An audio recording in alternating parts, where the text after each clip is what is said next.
All right, welcome back to the Central Valley Buzz, everybody. I'm your host, Chuck Leonard.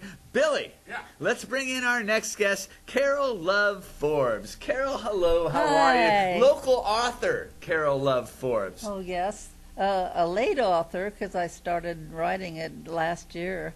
So Your first book you wrote last year? Well, the work before that took quite a few years to get all of the ideas that I wanted to get across and stuff. What did you do before you were an author?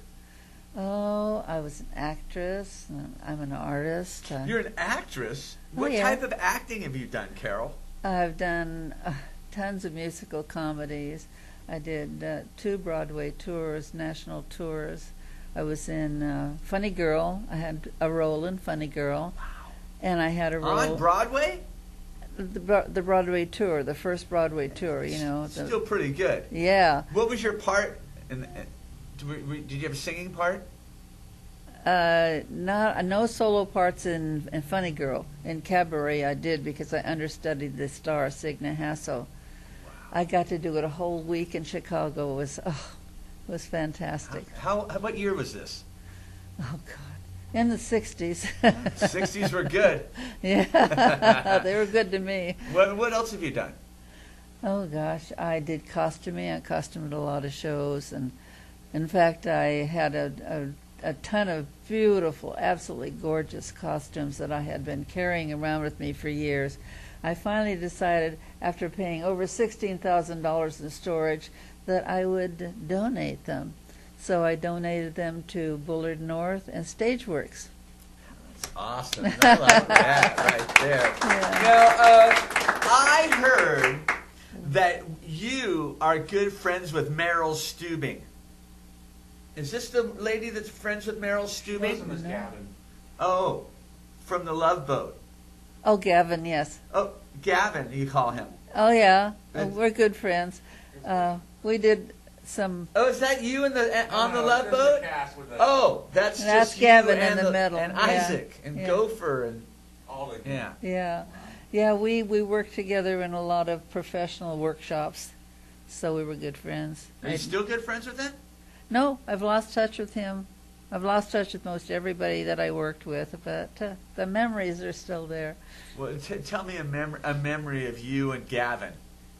Me and Gavin. Oh, were you ever on the Love Boat yourself? No, I wasn't on a Love Boat. We did mostly stage and stuff like that. We did one show together where we had a scene, and I was supposed to be sort of mad at him, and we were going back and forth, and all of a sudden my hairpiece fell off onto the ground. And what should I do? Should I stay in character or should I pick this up or what? So finally I stayed in character. I picked it up and I sort of flopped it around, and I thought, well, good. I stayed in character. That was great. So my girlfriend's father, who was a big guy in the business, said, well, you went out of character and threw that on the ground. I said, uh-oh, it didn't work. What brought you to the author? What brought you to be an author? Oh, this was interesting. I was taking some courses for my AA down in Lancaster, San Joaquin Valley, and I decided I had to take another history course, so there was a Women in American History course being taught. So I signed up for that, and this teacher was so interesting, and she loved what she was doing, and she just poured it onto you, and it became part of you. So I said, gee, that all of these wonderful women that did these things, and how many people know about them? They're not in our history books.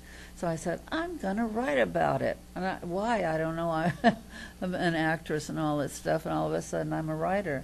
So I just went ahead and did it, and it was so fantastic because I got the first 2 women, and it just came to me. It was so easy. It was like I was taking dictation. And I just had so much fun doing it. I got a feeling a lot of things come easy to you, Carole Love Forbes. Yeah. Which one of these books was first? The New Challenge or The New World? This is volume 1. Okay, tell me about Climbing Jacob's Ladder. Okay, I decided on that title. Somebody said, "Oh, there's a million things listed under that, and nobody will ever find the book." And I said, "I'm going to use it anyway," because to me it meant I could see this ladder of business and all of these important things, and I see all these men climbing up this ladder. Maybe a little stops, but they get up. All of a sudden, this woman come along. They try to go at a rung will break or something, but they just don't get very far off that ladder. And it's not equality. And I'm really for women's rights. I have always been for women's rights. And I thought, gee, think of all of the things that these women had to go through to get where we are today. And we're still not there. So that's what book one started out being. I took two girls coming over from London. One girl named Bridget, I sent her to the north because she'll live in the north and all of the things that happen there. And then the other girl is Amanda, and she goes south. She goes to Jamestown and gets sold as an indenture to a very, very bad man. Bridget, and the other word, she gets married to somebody that she doesn't want to. They make her be a wife that she didn't. She was kidnapped to begin with. What year is this going on? 1623. And then Bridget marries this man who was a pilgrim, and all of that history of the pilgrims is in it. And then it just goes on from there. It keeps building for both of them to different adventures. And then the second book, Jacob's Ladder, the New Challenges. Is it the same two girls? Same two girls. In fact, all the way through to the Revolution, it's going to be their families. It's generational. So the second one, New Challenges, takes the girls into meeting other famous women and to having lots of adventures. And what makes my writing good, and I consider it good, is that I being an actress, it was easy for me to come up with characters, and because we're used to doing that, we have to come up with characters all the time, and I think that I've been able to make my characters real, and you get involved with them, and that's what I'm aiming for anyway, and I write emotionally so that people will get touched by it. And I've been told by people that have read it they really did get emotionally involved with these two women. So what's next? Miniseries? Volume 3, which is right now, it's called New Generations, and it continues on with the families of both girls. And to make it easier, I've put one girl in part 1 and one girl in part 2, because there's so many characters you'd get lost if you didn't keep the two separate. So actually there's 2 novels in each book. Very nice, very nice. Where can people find these books? They're on Amazon.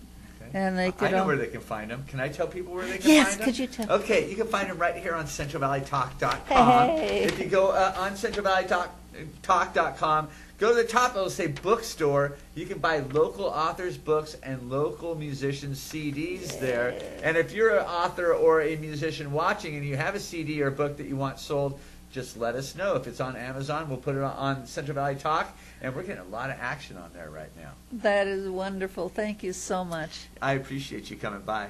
Yes, thank you very much. When will the new book be out? Probably in a week or 2. Okay, you'll let us know? I sure will. All right. Thank Carole you. Love Forbes. Check out her new books, Climbing Jacob's Ladder, The New World, and Climbing Jacob's Ladder, New Challenges, and we're looking for New Generations coming out soon. That's right. We're going to take a quick commercial break. We'll be right back with the crazy man, Woody Pena. Stick around.